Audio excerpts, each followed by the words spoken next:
Hello. In this video, we are going to go over rewriting logs as exponents.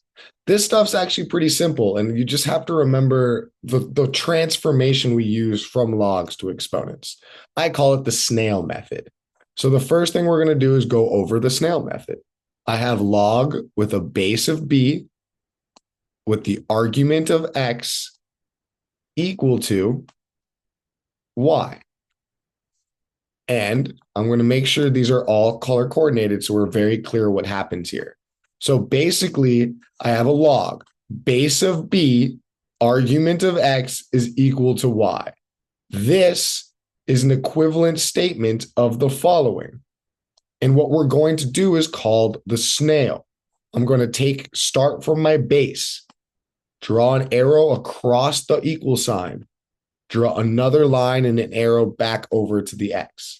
And what this is basically telling me is I'm going to take base b to the power of y is equal to x.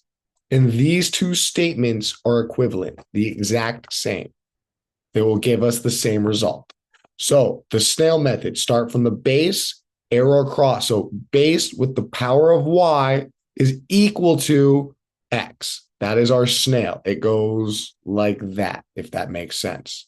Kind of making a snail. So let's start off with number one and just put this into practice. The first thing we need to remember is that we need to rewrite the problem.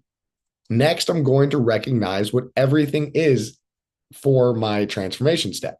So I see I have a base of 4, and that's what we're going to start with. So I have a base of 4.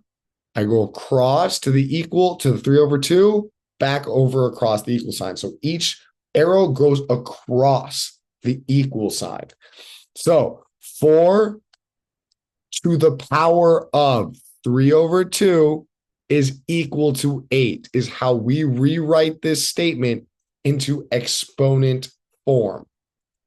Just like that. That's all we got to do. All right, number two. Number two. So for number 2, what we're going to do is rewrite it log. And if you notice, there is no base written. Well, when there is no base written, we have to remember that the base is actually a 10 every time. So now we do our snail, go across the equal sign, go back across the equal sign. I'm going to rewrite 10 to the power of -3 is equal to 1/1000. And that is how we transform logs into exponents. That's it. Simple as that. So just remember this guy and we are good to go. So yes, you do have to memorize that. But after that, it's very easy, very simple. If you have any other questions or want me to do specific ones other than these, please just shoot me an email. Other than that, hope everyone has a great day.